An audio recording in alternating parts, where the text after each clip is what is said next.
Hello students, welcome to my YouTube channel Amit chemistry classes. आज हम बात करेंगे नीट 2017 में आए कुछ क्वेश्चंस की। तो क्वेश्चन है the correct increasing order of wavelength of absorption in the visible region for the following complexes. हमें 3 कॉम्प्लेक्सेस दिए हैं और पूछ रहा है कि इनका करेक्ट ऑर्डर क्या है वेवलेंथ एब्जॉर्प्शन का। तो हमें पहला जो दिया है COEN होल 3+, दूसरा जो हमें दिया है वो दिया है CONH3 होल 6 और तीसरा दिया है हमें COH2 होल 6 तो 3 कॉम्प्लेक्सेस हमें यहाँ पे दिया है। अगर हम यहाँ पे तीनों में देखें तो कोबाल्ट की जो ऑक्सीडेशन स्टेट है वो +3 है।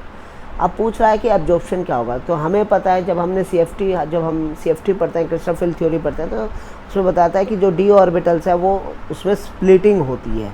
T2g और EG ऑर्बिटल्स वहाँ पर क्रिएट होते हैं और वहाँ ये जो क्रिएशन है, जो स्प्लिटिंग है d ऑर्बिटल्स की, वो डिपेंड करती है तुम्हारा type of central metal ion कैसा है और लिगेंड कैसे है, जो कि सारे होमोलैप्टिक कॉम्प्लेक्सेस हैं। तो एक ही टाइप के लिगेंड है सब में।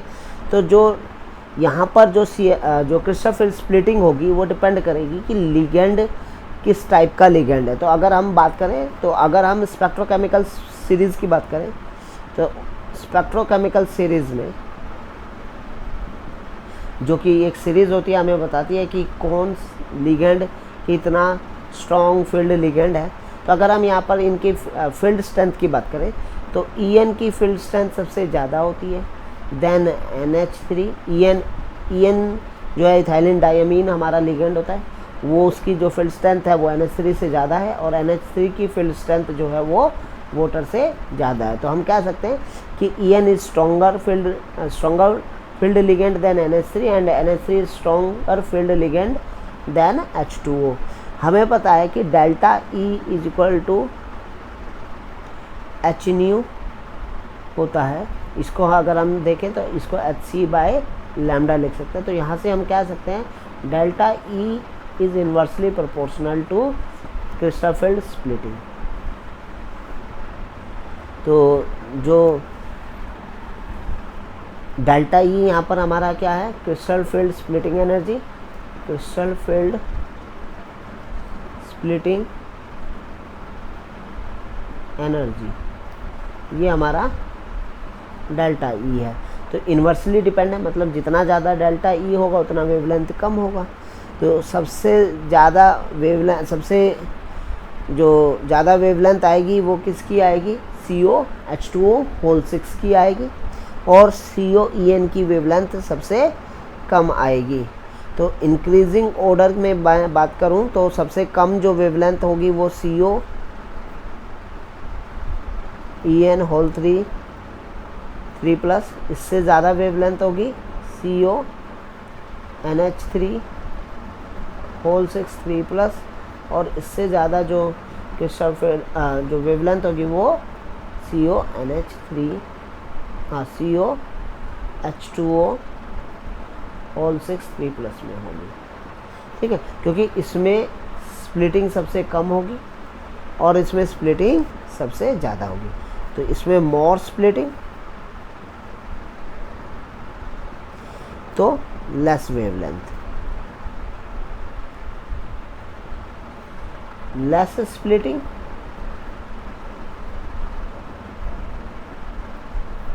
मोर वेवलेंथ। तो ये हमारा ऑर्डर हो जाएगा।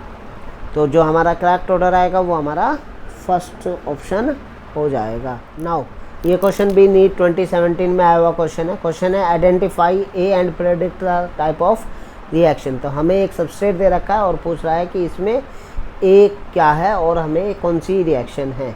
तो अगर मैं बात करूं तो हमें ये एक सबस्ट्रेट दिया हुआ है, बेंजीन रिंग है और बेंजीन रिंग के ऊपर OCH3 लगा हुआ है और मेटा पोजीशन पर ब्रोमो लगा है। तो इसको मेटा ब्रोमो एनिसोल बोलेंगे, मेटा ब्रोमो एनिसोल। अब इसकी रिएक्शन एक स्ट्रॉन्ग बेस सोडा अमाइड के साथ कराइए। यहाँ से हमारा NH2- आयन आएगा जो कि एक स्ट्रॉन्ग बेस है। ये प्रोटॉन को एब्स्ट्रैक्ट करेगा, H बेंजीन से प्रोटॉन को एब्स्ट्रैक्ट करेगा। जैसे ही बेंजीन से प्रोटॉन एब्स्ट्रैक्ट होगा तो यहाँ से ये सिग्मा बॉन्ड इधर शिफ्ट हो जाएगा और यहाँ से Br लीव कर जाएगा। तो अमोनिया यहाँ से लीव करेगा और साथ में हमारा Br माइनस आयन लीव कर जाएगा, और हमारा जो प्रोडक्ट जो इंटरमीडिएट बनेगा वो ये इंटरमीडिएट बनेगा, बेंजाइन इंटरमीडिएट हमारा यहाँ पर बनेगा, बेंजाइन इंटरमीडिएट।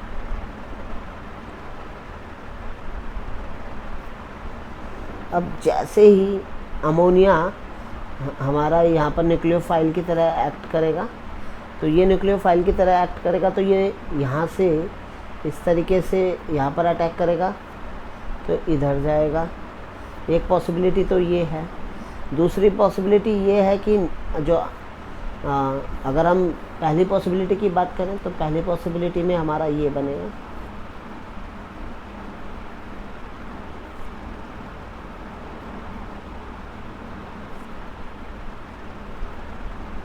NH3 NH2 और यहाँ से ये H, ये OCH3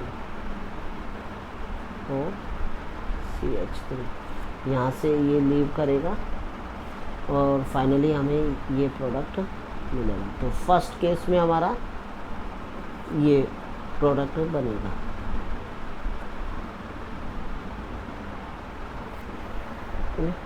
तो यहाँ पर हमारा कार्बन आयन बनेगा, तो यहाँ पर H, ये यहाँ पर H जुड़ जाएगा। ये जो ये लेस स्टेबल कार्बन आयन बनता है, लेस स्टेबल कार्बन आयन। वहीं पर ये फर्स्ट केस था।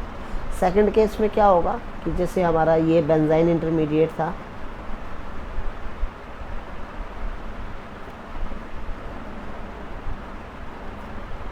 और यहाँ पर ये NH3, इस बार NH3 जो है वो मेटा पोजीशन पे अटैक करेगा और ये ऑर्थो पोजीशन पे जाएगा।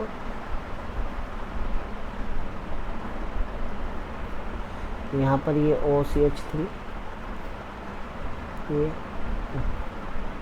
यहाँ से ये नेगेटिव चार्ज आएगा और यहाँ पर ये NH2, यहाँ पर ये प्लस चार्ज आएगा, यहाँ पर ये नाइट्रोजन के ऊपर प्लस चार्ज और यहाँ से ये H। फाइनली हमारा जो ये बनेगा, फाइनल प्रोडक्ट हमारा इसमें इस सिनेरियो में ये बनेगा OCH3 H NH2। तो ये मोर स्टेबल कार्बन आयन बना।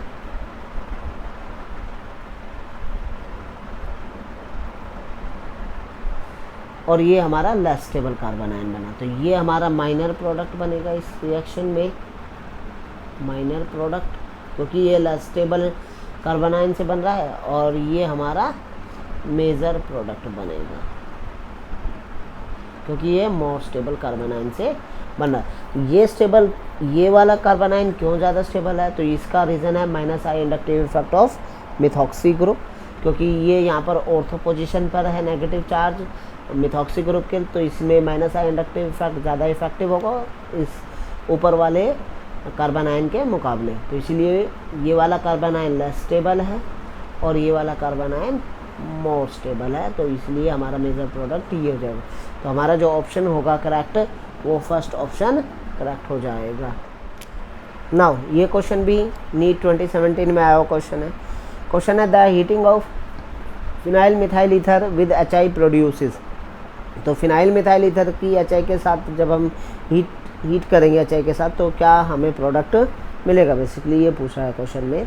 तो अगर हम फिनाइल मिथाइल ईथर को देखें तो ये हमारा होता है फिनाइल मिथाइल ईथर OCH3। तो ये हो गया हमारा फिनाइल मिथाइल ईथर या मिथॉक्सी बेंजीन इसको बोलते हैं, या फिर एनिसोल बोलते हैं। तो इसकी रिएक्शन, इसको जब हम HI के साथ हीट कराएंगे, तो HI के साथ जब हम इसको हीट करेंगे तो पहले प्रोटोनेशन होगा।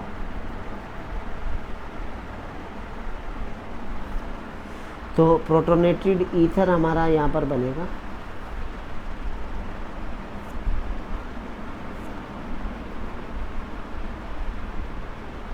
प्रोटोनेटेड ईथर हमारा यहाँ पर बनेगा। उसके बाद आयोडाइड आयन यहाँ पर जो है वो न्यूक्लियोफाइल की तरह अटैक करेगा। किस पर करेगा? तो ये बेसिकली मिथाइल ग्रुप पर करेगा, क्योंकि फिनोल हमारा ज़्यादा स्टेबल प्रोडक्ट बनेगा। तो ये यहाँ से इस तरीके से, तो हमारा जो दो प्रोडक्ट बनेंगे, एक बनेगा हमारा फिनोल और एक बनेगा मिथाइल आयोडाइड CH3। तो यहाँ पे बना ये फिनोल हो गया हमारा और ये मिथाइल आयोडाइड हो गया।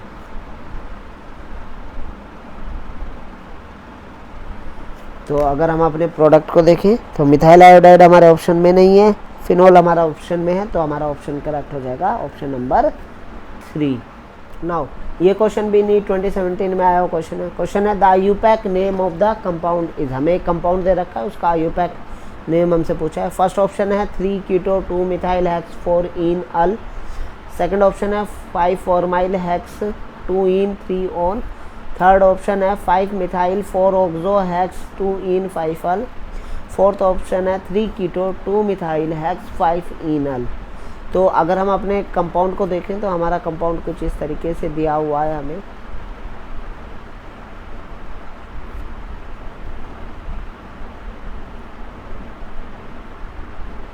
तो ये हमें कुछ इस तरीके का कंपाउंड हमें दिया हुआ है।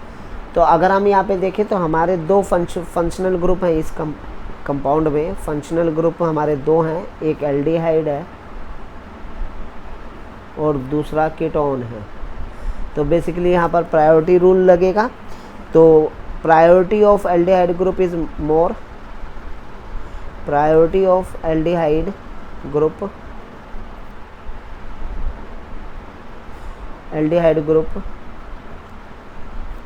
is more than ketone. तो कीटोन से ज़्यादा प्रायोरिटी होती है एल्डिहाइड की, तो इसलिए फर्स्ट कार्बन इसको, फर्स्ट नंबरिंग इसको मिलेगी, ये 2 कार्बन, ये 3rd कार्बन और ये 4th और ये 5th और ये 6th। तो यहाँ पर इसको नाम करेंगे हम 3 कीटो C डबल बॉन्ड O को कीटो एज आ प्रीफिक्स लिखेंगे। 2 मिथाइल, क्योंकि 2 पर यहाँ पर मिथाइल ग्रुप है। हेक्स, क्योंकि हमारी वर्ड रूट 6 कार्बन की है, तो हेक्स। 4 इन, क्योंकि 4 पोजीशन पे डबल बॉन्ड आ रहा है, तो 4 इन 1 अल या सिंपल इनल बॉन्ड लिख सकते हैं। तो 3 कीटो 2 मिथाइल हेक्स 4 इन अल यहाँ पर हमारा इस कंपाउंड का नाम हो जाएगा। तो ऑप्शन अगर हम देखें तो हमारा ऑप्शन नंबर 1 करेक्ट हो जाएगा। नाउ ये क्वेश्चन भी नीट 2017 में आया हुआ क्वेश्चन है। क्वेश्चन है which of the following reaction is appropriate for converting acetamide to methanamine. पूछ रहा है कि इनमें से कौन सी रिएक्शन एसिटामाइड को मिथेनामीन में कन्वर्ट करने के लिए अप्रोप्रिएट है। तो एसिटामाइड जो होता है हमारा CH3 C double bond O NH2 होता है, ये हमारा एसिटामाइड हो गया। इसको कन्वर्ट करना है मिथेनामीन में, CH3 NH2, ये हमारा मिथेनामीन हो गया।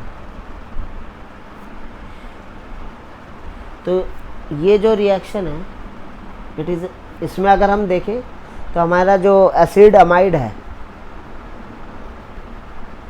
ये जो हमारा एसिड अमाइड है, ये एक कम कार्बन बना रहा है 1 डिग्री अमीन में। 1 डिग्री अमीन बन रहा है एक कम कार्बन का। तो बेसिकली ये स्टेप डाउन रिएक्शन है। तो स्टेप डाउन रिएक्शन में हम क्या करते हैं कि हमारा जो सबस्ट्रेट होता है उसमें नंबर ऑफ कार्बन एटम ज़्यादा होते हैं, प्रोडक्ट में number of carbon atoms come होता है सबस्ट्रेट के मुकाबले। तो ये स्टेप डाउन रिएक्शन है। और स्टेप डाउन रिएक्शन में हमने एक रिएक्शन पढ़ी है हॉफमैन ब्रोमाइड डिग्रेडेशन या होफमैन हाइपोब्रोमाइड रिएक्शन। इस रिएक्शन में क्या करते हैं, बेसिकली एसिडामाइड लेंगे, जैसे फॉर एग्जांपल हम एसिटामाइड ले रहे हैं, इसकी रिएक्शन ब्रोमीन के साथ कराएंगे एक्वस KOH के प्रेजेंस में। तो यहाँ पर हमारा जो प्रोडक्ट बनेगा वो फाइनली हमारा जो प्रोडक्ट बनेगा वो एक कम कार्बन का अमीन प्रोडक्ट बन जाएगा। तो जैसे मैं बात करूँ तो ये हमारा बनेगा CH3NH2 बनेगा, और साथ में हमारा K2CO3 बनेगा, पोटेशियम कार्बोनेट, और साथ में हमारा वाटर यहाँ पर एज अ प्रोडक्ट के रूप में बनेगा। तो ये हमारा एसिटामाइड हो गया और ये हमारा मिथेनामीन हो गया। तो 1 डिग्री अमीन